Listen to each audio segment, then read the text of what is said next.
से पहले नजर डालते हैं अब तक की बुलेटिन। जिला खुशाब में अशूर मुहर्रम आराम के दौरान अमन अमान बरकरार रखने के लिए खसूसी सिक्योरिटी इंतजाम किए गए हैं। District police officer Khushab Shaista Nadeem जिला भर में किए गए तमाम सिक्योरिटी इंतजाम का बजाते खुद जायजा ले रही हैं और मौके पर ही जरूरी अहकाम सादर किए जा रहे हैं।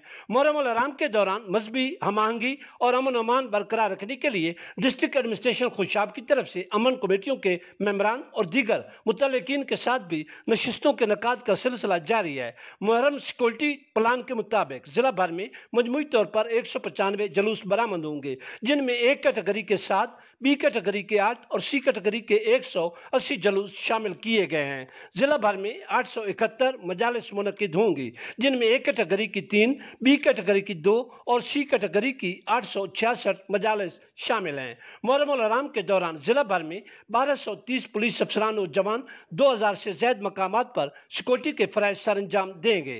सिक्योरिटी के लिए पुलिस की टीमें तश्कील दे दी गई हैं। जराये के मुताबिक मुहर्रम आराम के दौरान रेंजर्स के दस्ते भी पुलिस की मुआवनत करेंगे, जबकि ट्रैफिक के हवाले से ट्रैफिक पुलिस की तरफ से भी अलग से ड्यूटी प्लान मुरतब कर दिया गया है। खाला, अब 10 रुपए में सबसे ज्यादा पाउडर जो बनाए झाग ज्यादा और निकाले दाग ज्यादा। आज तो बड़े चमक रहे हो। वाह, क्या बात है। बोनस की